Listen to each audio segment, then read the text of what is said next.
suspect allegedly on an anti-Muslim rant. You call it terrorism, I call it patriotism. Get out to the country that he doesn't like Muslim. He stabbed them to death. To stab them with it. Stab, stab, stab. Death by a billion cuts. So start shoving the knife in, ladies and gentlemen. He stabbed them to death. Oh, we will bring back Jesus on our shoulders to speak the word of God and erase all you fake Christians. Giving a Nazi salute and yelling racist expletives. I want all Muslims deported now. You call it terrorism, I call it patriotism. You hear me? Young women, one of them wearing a hijab, boarded the train, and Jeremy Christian immediately went on a hate-filled tirade. I want my listeners to hunt them down. Knock your teeth out.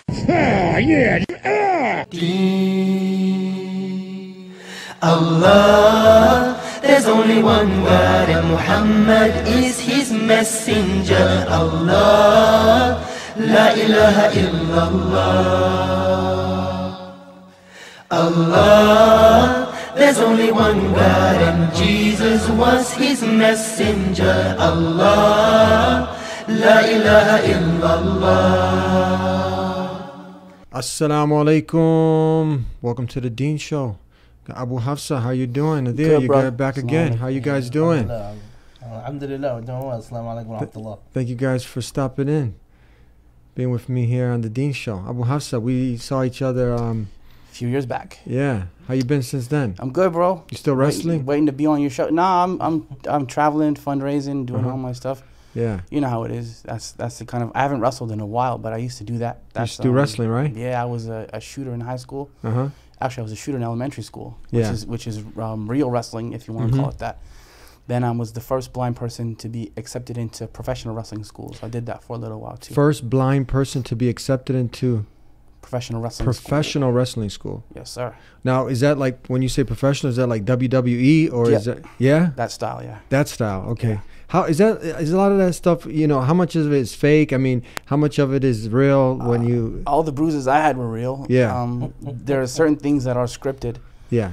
like the outcomes, and everybody knows. But knows throwing that. all that stuff is real. You, Yeah, you know, exerting a lot of energy. Then if like, you, yeah. I mean, if you pick someone up and slam them, Yeah. you know, there isn't a whole lot you Yeah. can do to fake that. You know. Yeah, but there's a storyline behind There's it. a storyline. The winners and losers have been selected based Yeah. on that storyline. So that's where it's fixed up. Yeah, that's where it's kind of fixed up. It's what is it?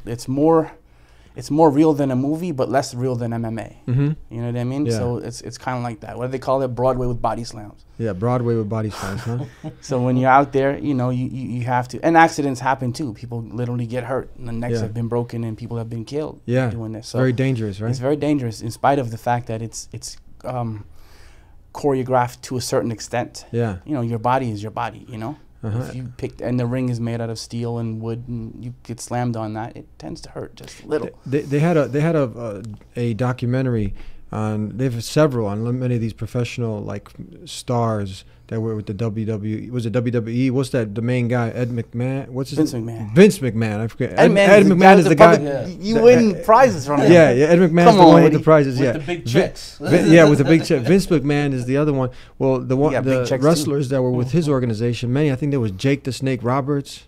And his life, he was a big star, and many of them, you know, they end up turning towards drugs and alcohol, and they had all the stardom and everything you can just imagine. But then on the flip side, many people don't see how they just come crashing down. Well, yeah, because let's say, for example, you're on the road for them 220 days a year, right? You're on the road 220, maybe 300 days a year. You're traveling up and down, and you're fighting every day. Like, if you look at the average career of a boxer, Mayweather, what was it, 49-0? Something like career? that. Yeah. So he had 49 fights in his whole career. Professional wrestler, whether it's choreographed or not, has more fights than that almost in a month. So you can only imagine like 3,000-4,000 fights every day. Choreographed or not, your body is going through the motions of fighting every single day. So you have a lot of pain issues. You have a lot of pain medications that you need to take, or that you may need to take, and oftentimes you don't have a doctor prescribing them for you, at least not back then. So you take matters into your own hands and you self-medicate, which leads you to, like you said, your drugs and alcohol, and what you can't buy in the pharmacy, you buy in the street. So you know, it tends to spiral out of control for some people, and for others it hasn't had that effect. But you're right, they tend to come crashing down, unfortunately. Now, you said how many fights in a month that they would typically have? Let me try to do it. About 20 fights a month, 25 fights a month. Wow. And that's every day your body's getting slammed. And then, like, for example, okay, you're going to be in Chicago on Monday night. So you wrestle at the United Center. Is it United Center still? Allstate Center, Allstate Arena. So you fight there, and then you drive 3-4 hours to another city, and then you fight there Tuesday. And then you fight 3 or 4 hours in another city on Wednesday. Then you go home for a couple of days, and then Friday it starts all over again. Like, it just keeps going. It's a continuous thing where you know, continually fight. And then if you get hurt, you jeopardize the other guy. Like, let's say if me and you are fighting on tour together, me and you, so right, me and Eddie, for a month, I get hurt the first night in. Eddie now doesn't get paid because I can't work. Yeah. So what do? I don't want Eddie to suffer because of me, so I end up having to work hurt, which requires medication, which sends us right back to our own demons and people spiraling out of control. Yeah, and then really living for just, you know, that, okay, you're wrestling, you're a superstar, and that's all you're living for. People praising you, right? Yeah, you're fulfilling every lust and desire. That's a problem. But the heart and soul is empty. That's a whole other. That's a whole other issue now, right? Wow. Right. So now we have that. So you have all the temptations of the road, right? The women, the alcohol, all that other stuff. And now the women are wrestling, so maybe the men are the temptations of the road. There's so many different stuff going on that, again, you're a star. You're a star today. Like, they had this one wrestler, and he always says, you know, I'm a star in front of everyone, but I wake up alone in the morning. You know, so you have a lot of issues like that. You don't, and you believe what people say. Like, everyone's praising you that you're the best fighter in the world, when really you're not, because the winners and losers have been chosen for you. Yeah. So if you put some of them in a real fight, you get hurt, you know, because it's not exactly real. So if you believe that reality, then that's another issue that you have. You're not the best fighter in the world. You know, you beat me because I let you beat me. It might not work that way if, you know what I mean? Yeah. And I beat you because you let me beat you. So it may not work that way if we were alone and there's no crowd. So there's all these different stuff. And alhamdulillah, when I was in wrestling school, I was still speaking, and we could do another time probably my whole story is a whole different thing, but I was speaking in front of people, and I was working inmate facilities and different things of that nature, and I got accepted into professional wrestling school. So when I was there, I did about 3 months in wrestling school, and my oldest daughter, Hafsa, my oldest blood daughter, I have a stepdaughter who's a bit older, but Hafsa is my oldest, and she was really missing me a lot. And then her mom calls me and she says, well, you're about to be a dad again, and Nusayba is my youngest, and she was coming. So I thought, okay, it's time to, like, you know, you made it to wrestling school. Maybe there's going to be another blind person that's going to take this a little bit further, but you have two daughters that, well, one daughter and one potential daughter that's going to really miss you a lot. So I came home and I stopped doing it. So that's good. You ended up, you could have went down that direction, right? Sure. Yeah. Promoters were upset because I'm the blind guy that can run the ropes and do all the different things that the professional wrestlers can do and make it look semi-legit. Like, people wouldn't believe that I couldn't see. I would literally, because my eyes aren't real, they're prosthetics. So I would literally have to, like, take them out to show people, okay, I'm actually blind. Yeah. Because I could run the ropes and I could do these things that the sighted professional wrestlers could do. You would have sold some big tickets, man. I would have probably. They would be able to promote you very well. I'd be on the Dean Show. Yeah.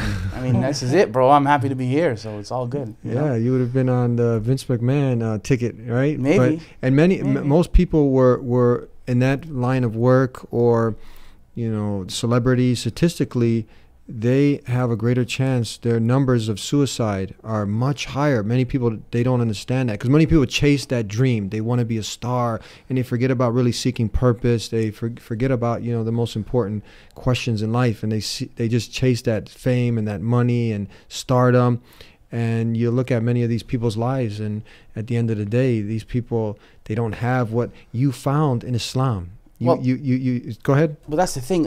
One of the key, because I made my istikhara when I was in wrestling school. Salatul istikhara is when you pray to Allah and you ask Him, if this is good for me, then let it be for me, and if it's not, and I'm paraphrasing for the sake of time, but I made my salatul istikhara, And I met this older professional wrestler who was, I was the ring announcer for the federation that I was training under. Hold it right there. Don't lose your. We're gonna take a break. We're going a little time. We're gonna take a break, and you continue right there. We'll be right back with this amazing two guests here. Don't go anywhere.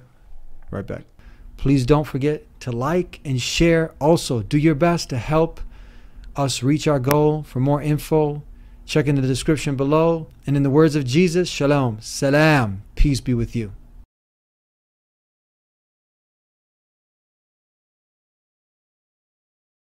Back here on the Dean Show, Nadir and Mohassa, tell us. So we'll continue where you left off. Well, I prayed my Salat al-Istikhara. So you're I was Muslim since 1996. Okay. I was always Muslim in professional wrestling school. Ah, I see. This okay. was in 2005 yeah. when I got accepted into that finally. So I was Muslim already. I was Muslim for about 11 years, 9 years up until that point, actually. And I prayed my Salat al-Istikhara where I'm asking Allah, you know, if this professional wrestling deal is good for me, then allow it for me. If it's good for my dunya and my akhirah, for my current life and my next life, then allow it for me. And if it is bad for those two things, then not to allow it for me. And I met this older professional wrestler. So he's asking me, we're having lunch together before an event in Halifax, Nova Scotia, where I was working as the ring announcer, you know, introducing the wrestlers, you know? Yeah. Right? In this corner, this is Eddie, right? That guy. I was that guy for a little while. So he brings me up and he goes, you know, you don't seem like you're stupid. So he said to me, literally he said that. He said, you seem like you're kind of smart, so I want to talk to you about something. He said, do you have any kids? And I said, yeah, I got one on the way. He said, well, you may win a lot of belts in this industry, but one of the belts you'll never win is Father of the Year. Wow. Said, wow. Ouch. I don't like that. That's the only one I want. That's the only real belt I want. I don't care about anything else. In this life anyway, I want Father of the Year, you know. I want Father of the Century if I could get it from my kids. So he, you know, he kind of ruffled my feathers with that one, and he said, you're going to travel up and down the road with these same guys, and they're going to become your family. And then, you know, you might make it. You might be among the 1% of us that actually makes it, or you might be like me and tear your both meniscuses out and end up carrying bags for these guys. And that really hurt me because I'm a Muslim. I don't want to put my body through unnecessary hell just so that I can tear my both meniscuses out, which is your knee cartilage, and end up being a suitcase carrier for wrestlers. I don't want to do that. So that was to me anyway, that was the answer to my prayers, as it were, my istikhara. I booked my ticket.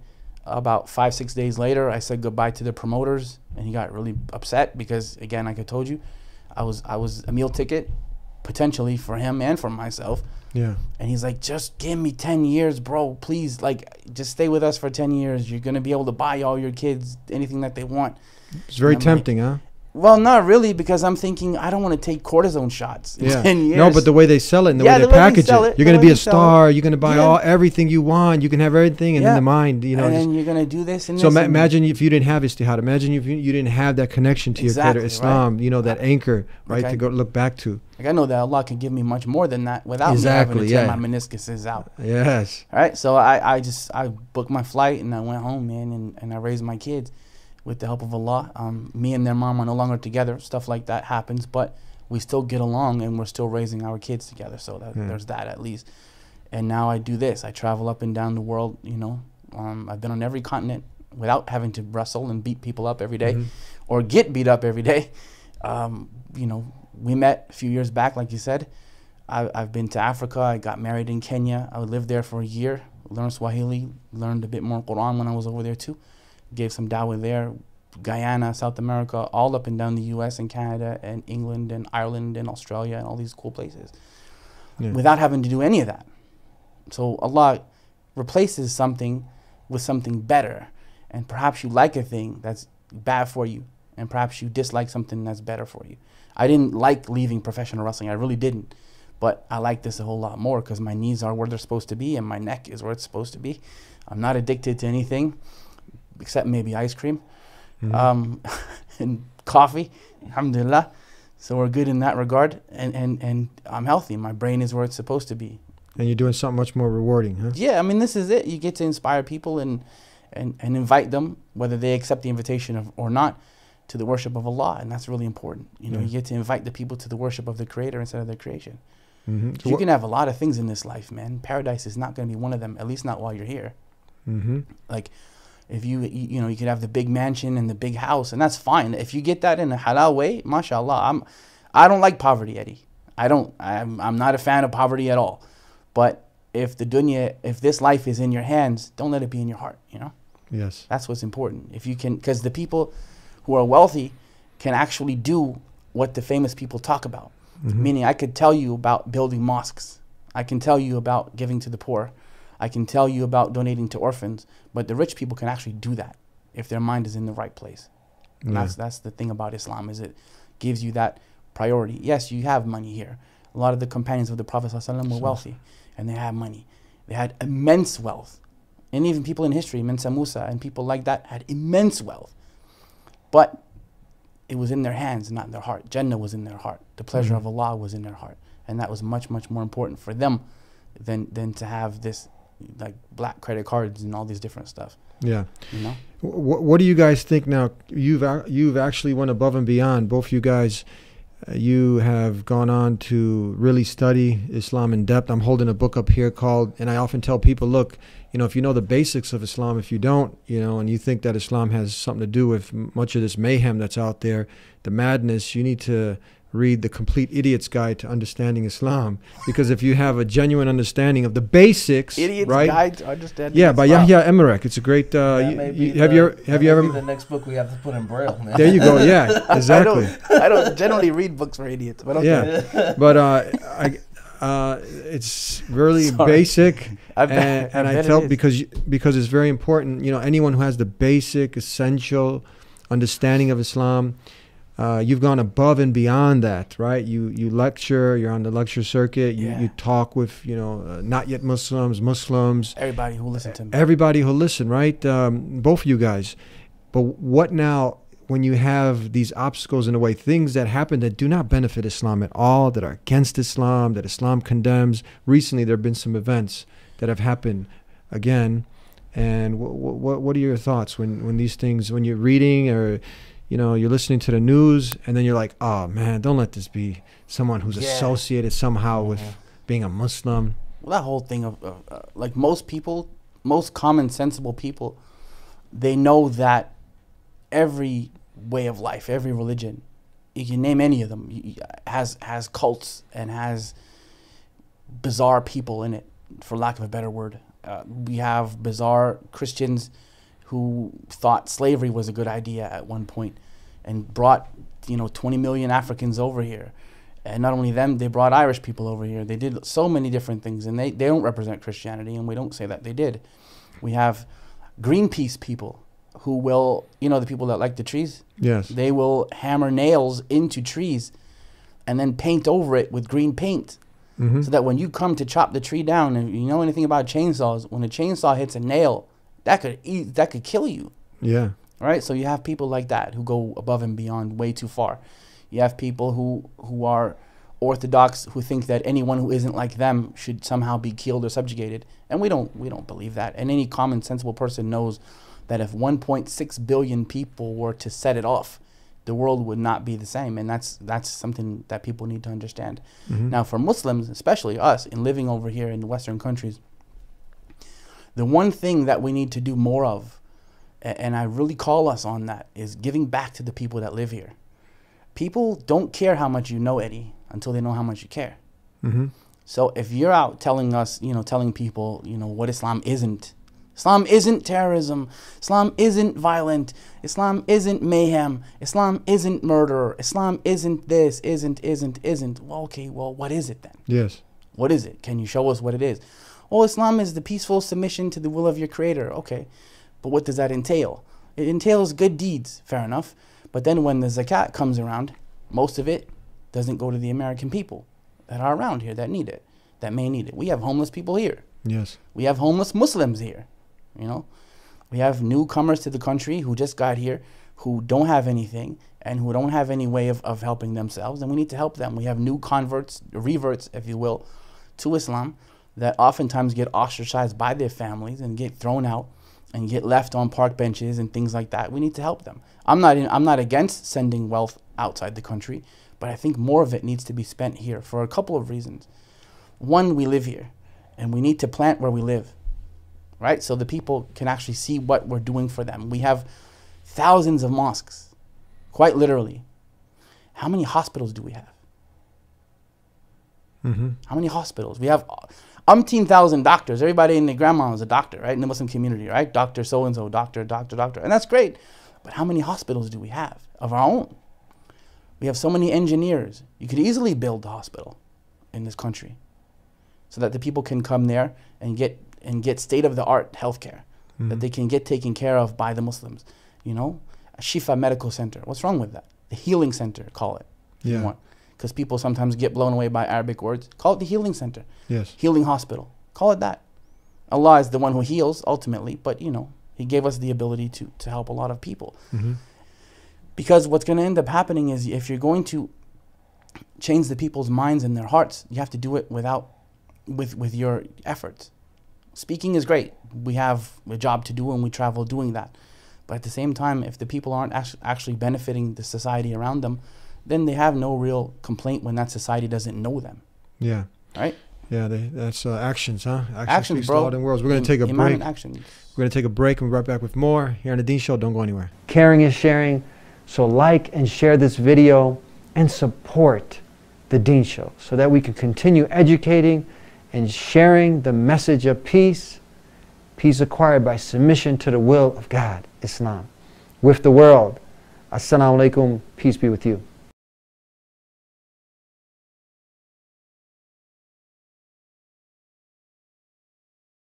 Back here on The Dean Show, actions speak louder than words. It's very important what you just said.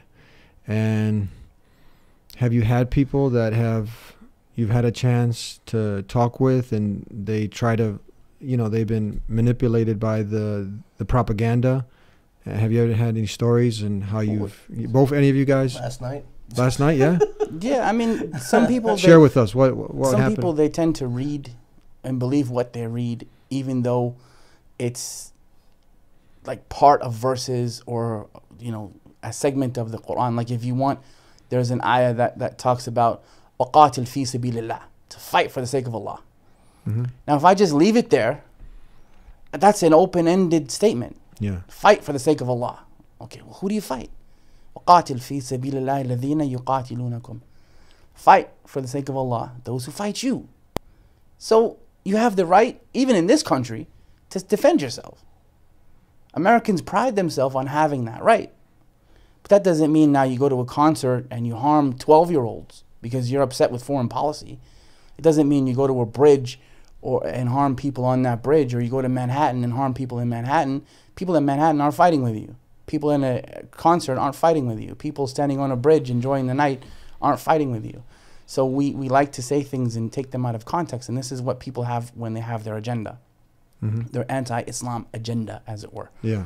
They don't like us for whatever reason, and this is their agenda, right? They want to build walls and ban people and make life difficult and interesting for 1.5 billion, you know, segment of society.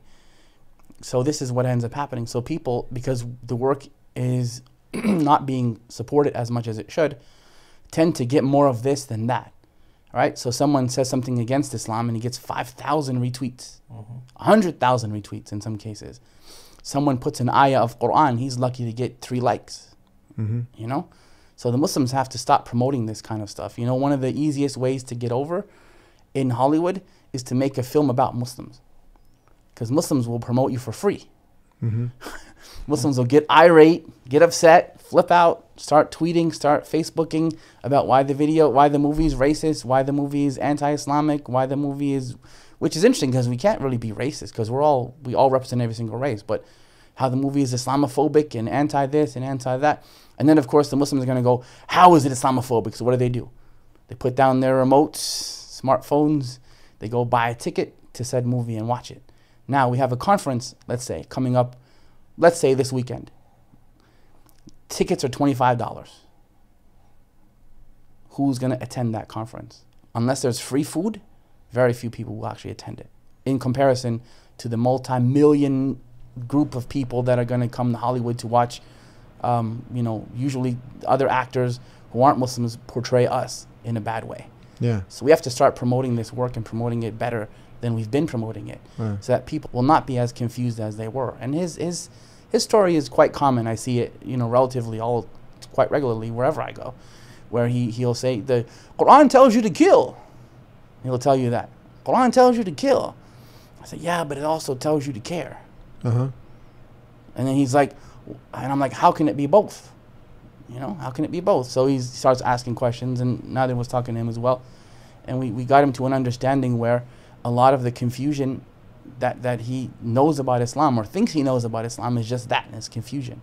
Do you think most of these people like that you come across, they're getting their education from the They usually get it from a negative source. From a negative source. Yeah, absolutely. That's the first problem, right? Agenda, improper agenda. So now you're hearing all of this false propaganda.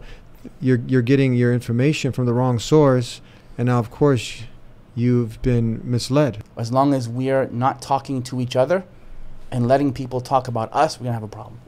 What do you think? Obviously, we can't be naive to the fact that there are individuals, sick individuals, twisted individuals, and they on both sides that end up doing some things that obviously are against Islam. So Islam condemns these actions, the ones that you've mentioned. But tell me, can we be naive to the fact? It must also be noted that in recent months in Europe there have been a number of false flag plots where right-wing extremists have tried to frame Islamists for terrorism. We've seen that in Germany in recent weeks. But the Talib, the underwear bomber, the list goes on and on. The drugged out guys. One of them was certified mentally retarded in '93, bombing the World Trade Center. The FBI cooked the whole bomb. They go out and find retarded street people, okay? Mentally retarded people.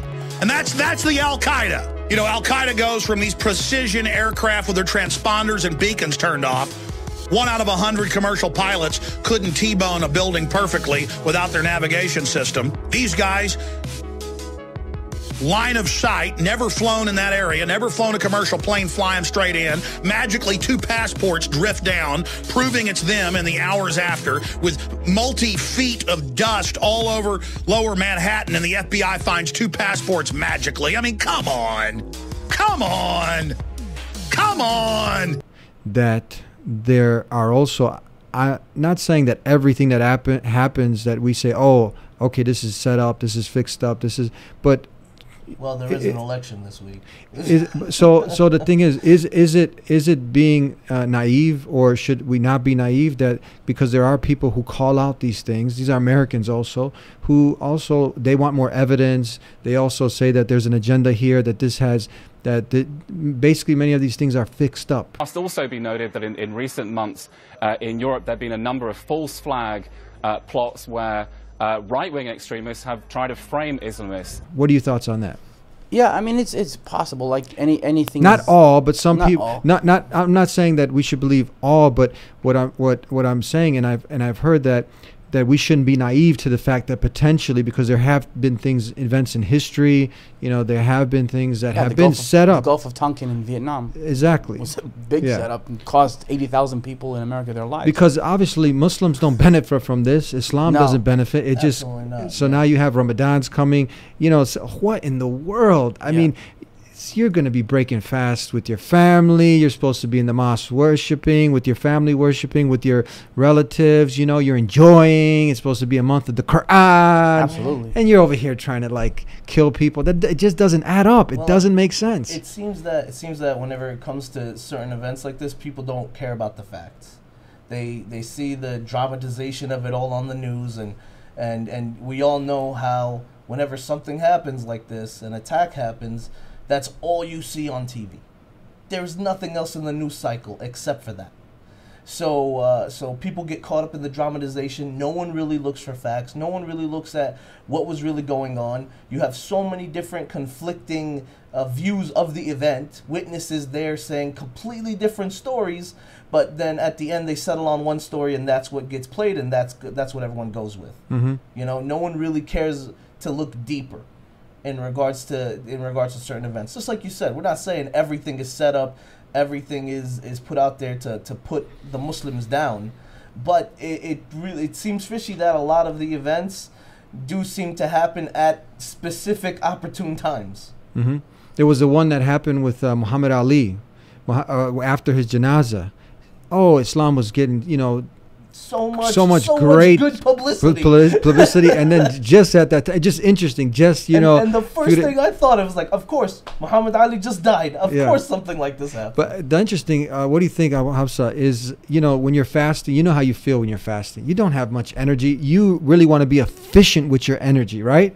Yeah, of course. So now you're fasting, you're not at your optimal strength. Where in the world? I'm just asking questions, right? We can't be naive that there are Muslims, there are people who have the Muslim cloak and the name and whatnot, and they might do some crazy. It's again, Islam is free of it.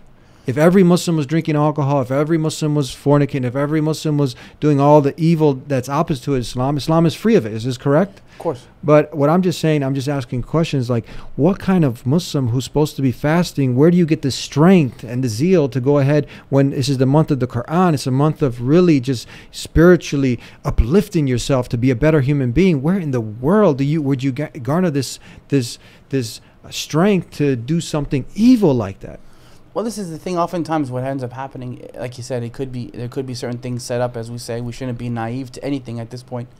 But even if you read the stories of the people that were, quote unquote, accused of these things, he used to drink and smoke weed with us, and then he became religious 6 months ago. It's like, really? 6 months ago? I've been Muslim 20 years. Like 6 months ago, what can you possibly learn in 6 months? That hasn't already been dormant in that person for the last 22 years of his life. Like people who come out and all of a sudden they're going and shooting up nightclubs in Florida, used to frequent that nightclub beforehand, and then now they became ultra religious, quote unquote, and now they become crazy and do things that are not crazy, not a nice word.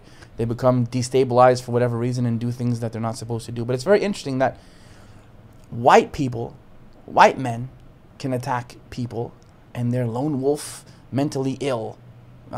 They're mentally ill, they're mentally disturbed.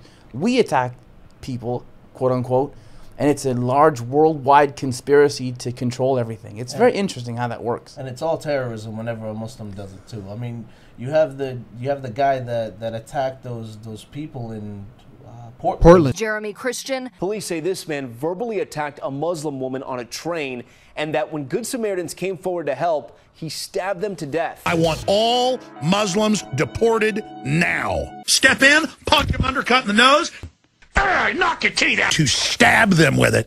Stab, stab, stab. Death by a billion cuts. So start shoving the knife in, ladies and gentlemen. White supremacist accused of stabbing 2 Good Samaritans to death on a commuter train in Portland. First stab in the neck and the other in the stomach. A man identifying himself as Jeremy Christian. I'm the dude. We will bring back Jesus on our shoulders to speak the word of God and erase all you fake Christians. Giving a Nazi salute and yelling racist expletives. Young women, one of them wearing a hijab, boarded the train, and Jeremy Christian immediately went on a hate-filled tirade, then pulled out a knife and attacked them. Then I see that there's just blood everywhere. Looked like every punch that I saw was actually a stab. Police say 53-year-old Ricky Best died at the scene, and 23-year-old Talisha Namkai Meshe was pronounced dead at a hospital. Jeremy Christian. You call it terrorism, I call it patriotism. You hear me? Non-Muslim white Portland. guy who attacked non-Muslims. White guy attacked non-Muslims, which were actually standing in defense of the sister. of a Muslim sister and another sister in humanity, and he slaughters them in public, and in front of all these people. But he's mentally ill, psychologically disturbed. He's psychologically disturbed. The word terrorist is not used once. The first time I've ever heard it used with the non-Muslim like that is when the man went into Quebec City and he shot the people in the masjid. Our prime minister called that man a terrorist, and I thought that was noble.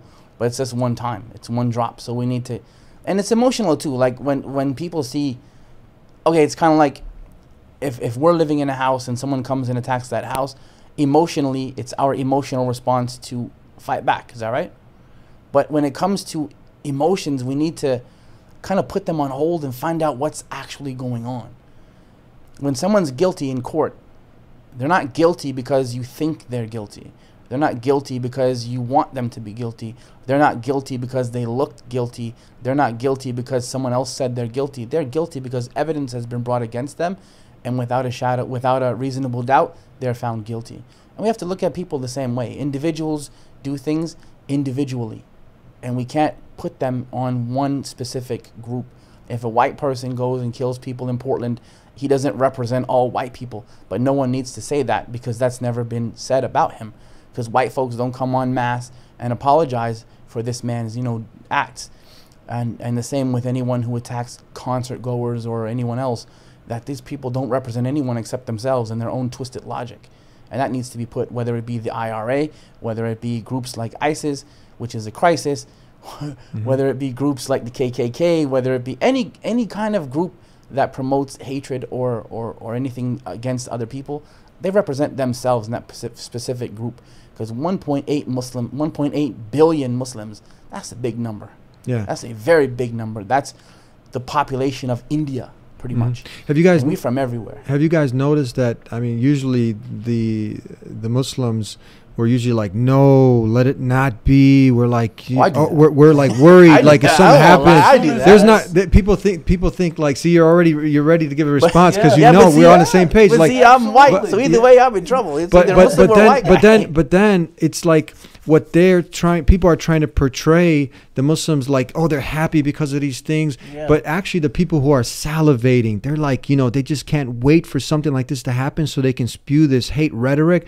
Is the Islamophobes and Islamophobia machine. Have you noticed that? Absolutely. Have you noticed they like love this stuff? You know what I mean? Overall. Where Muslims are actually like coming together and raising money for the victims and doing something and you may get a blurb of that on the news too. It's not like they're gonna spend. So for example, an attack happens, right, and the first 24 hours of coverage where nothing's really clear, terrorist, they find out it's not a Muslim, then you may get 5 minutes the next day and it's dropped. So it's definitely a situation where as soon as we hear something happens, the first thing that goes through, I can assume that this is most Muslims is, please don't be a Muslim. Please don't say it's associated with a Muslim. I get that all the time. It's gonna, and then it's a white guy, so I'm like, I'm in trouble again because you've been now. How long have you been studying Islam, the Quran? You've quoted some Arabic, so you're fluent in Arabic also. Not fluent, but yeah. I can get by. Have you've memorized a great portion of the Quran or all of it? Not all of it. A great portion of it. Sure. So basically, you understand it very well. You've studied under some great scholars, and you've learned from many. I had some good teachers. Some good teachers. Okay, so. Making me look good, Eddie. So now you with someone who you ended up converting, reverting, whatever the case, how you like to use the word, you've come to this beautiful way of life. When people try to say, okay, Islam is the motivating factor, right? They forget about, again, Islam condemns these actions, even if we know this is like a geopolitical thing. This is not, this is motivated by other things that these people, they end up losing their themselves in whatever. But what do you say? What would you say if you had someone, they brought you on the CNN, Fox News, and then they try to say, no, this is Islam is the root of all this because Islam is inspiring. What do you say with someone who's really like, you've been studying it for how long now? I've been Muslim 20 years, bro. 20 years now. What would you say? The thing is, there's nowhere really in Islam that gives you permission to kill non-combatant innocent people. So Islam can't really be the inspiring factor. Ignorance is the inspiring factor. I would say that, among other things, because you find a lot of these people, when you study their bios, written by, interestingly enough, all of a sudden when a person does an attack, they know everything about him. Well, if you knew everything about him, shouldn't you have taken him into control before he did that? But it's interesting, though. But in any case, you often find these people don't know anything about their religion. They don't. They became practicing 3 months ago, or they became practicing 6 months ago, or 8 months ago. And before that, they were drinking, smoking weed, fornicating, doing whatever that they want to do. Yeah. All of a sudden, they're holy, and they become these martyrs. If that's the case, 20 years or more, people who become Muslim 20, 30 years ago, 40 years ago, shouldn't they have done it quickly? Because, 20, 30, 40 years, you'd find something that would permit you to do some stupidness like If that. it was based, if Islam was the primary motivation. There's a lot of there's a lot of primary motivations for lots of things, but since the people are dead, you can't ask them, right? They're gone, so you can't ask them what was your prime motivation. He can't ask you no more. He's in a million pieces somewhere. Poverty could have been a motivation. Marginalization could have been a motivation. Low self-esteem could have been a motivation. Hey, mental illness, there's one. That could have been a motivation. That probably was the motivation, Not if he's actually. Muslim, though. No Muslims But we don't are get mental ill, apparently. we don't get passes like that. people having a nice gathering in Afghanistan or Iraq who are hanging out, and a drone missile kills off their whole family. Yeah, that could be a motivation. That's right? defending the United States in some people's opinion. You know what I mean? So that in itself, again, Islam doesn't justify taking, innocent life, but people don't really talk about, like Robert Pape and many academics, they talk about this is based off foreign occupation. This is like, so what would people do? They don't think like if you end up, sending a force over here from China or Russia, right? And how would the American public react? You follow me? That these people, it's ironic, usually because there's perimeters in Islam. But most of these people that spew off these hate, I can just imagine what kind of, if they were able to, what kind of havoc they would be doing, what kind of murder and mayhem would they be doing. Muslims are not even allowed to do that. If the enemy, inclines towards peace, even if you're supposed to do it. You're supposed to incline towards peace. Allah says in the Quran, God Almighty says, don't make mischief in the earth. Don't be extremists. Everything opposite to what they're trying to connect Islam with. But what's amazing, Abu Hassan, is that people who genuinely look into Islam, when they hear all the events and they don't want to be puppets, they don't want to be suckers, they don't want to be fooled, bamboozled, and they look into it. Have you noticed? Yeah. They end up, many, they end up accepting Islam, or they say, oh, this is a lie, man. They defend Islam. Well, that was even since the time of the Prophet. Umar Khattab was one of those. Genuine people. Yeah, genuine people get it. Because, again, like I don't talk too much about the Middle East. I really don't. Because it's hard for me to imagine what a person goes through who lost his entire family. I can quote you verses all day if I want. But if you lose your entire family, may Allah protect them, come on, bro. Like, you go home, let's say you went to a market and you go home and you have a wife and 4 kids or 5 kids, and you're a father, Eddie, you know that. Neither you're a father, I'm a father. Like, we get it, You come home and see your family literally in pieces in the rubble of your house. There's no rational way you're going to handle that. There can't be. It's a mental, you get a mental breakdown when that happens to you, and you forget what you learned in Islamic school, quite possibly. You forget what you learned at the masjid. You forget those things. And we're supposed to hold to the rope of Allah, and we're supposed to be patient with what Allah has given us. But it's easy for people over here to say that when we're living in relative comfort. I can be patient all day because I'm fly back to Canada and go back to my house. I don't live there. So it's very important for us to establish these kind of things and understand that it isn't ever justified to take excuse me, it isn't ever justified to take innocent life. We need to find out, okay, what are these people going through? What are the people, and even the ones that live over here, what are they going through that makes them susceptible to these acts, to doing these things? Are they mentally ill? Are they just bad people? Are they just misunderstood and misunderstanding things and confused? Are they poor? Are they chemically imbalanced? Like, there's so many different things that would cause people to do that. So all they need then is one of these people to just push them a certain way. So you see, you're oppressed because Americans oppress us, which is not true generally. You're marginalized because they don't like you because you're brown or because you're an immigrant, which isn't true. Generally, it isn't true. Does it happen? Sure. But is it the rule of the day? No. Not every American hates you because you're an immigrant, but you just need one person to point you in a wrong direction, and then you take it from there. And this is unfortunate because we do have provocateurs in our community with this mentality that all Americans are evil and all the country is bad and everything is bad. And we don't believe that either. Just like we don't believe that Islamophobia, is preaching right things about Islam being violent and extreme.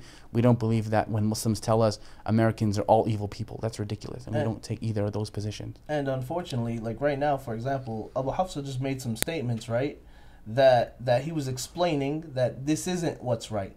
But we all know someone's going to watch this video. I hope not. Please don't do that. And take clips of it, you know what I mean, and say, oh, look at what they're promoting.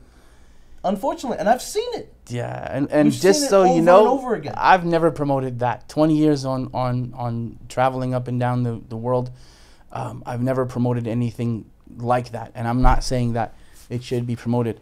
I'm just saying that people go through stuff that makes them a little bit off sometimes.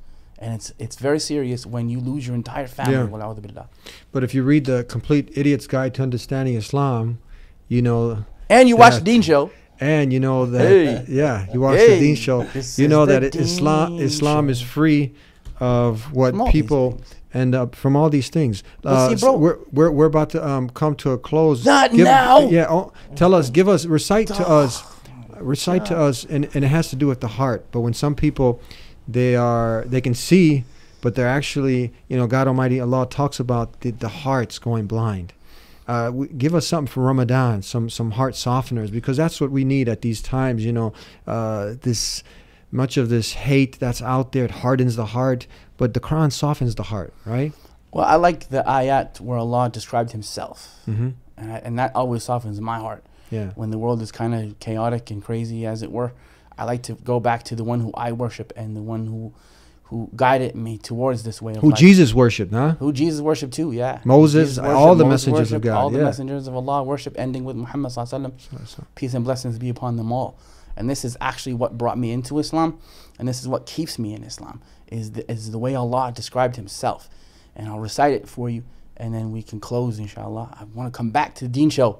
Inshallah. Hey, you gotta come on, man. You had all my friends on, man. Bring us back, inshallah. It's the end of surah number 59, where we say, أعوذ بالله من الشيطان الرجيم هو الله الذي لا إله إلا هو عالم الغيب والشهادة هو الرحمن الرحيم هو الله الذي لا إله إلا هو الملك القدوس السلام الملك القدوس السلام المؤمن المهيمن العزيز الجبار المتكبر سبحان الله عما يشركون هو الله الخالق البارئ المصور له الأسماء الحسنى يسبح له ما في السماوات والأرض وهو العزيز الحكيم.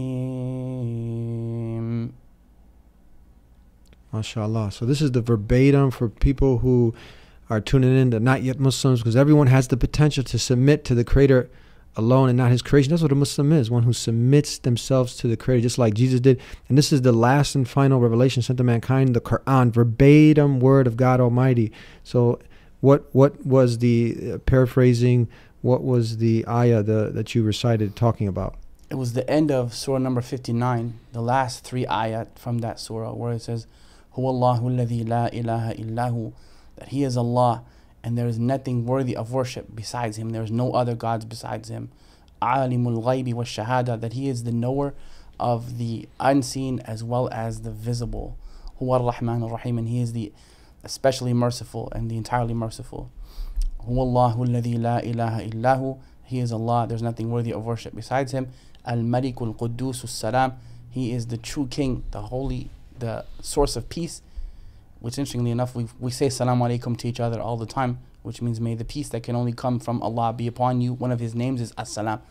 Al-Mu'min al-Muhaymin al-Aziz al-Jabbar al-Mutakabbir, the preserver of faith. Al-Mu'min al-Muhaymin, I'm not sure of the meaning of that.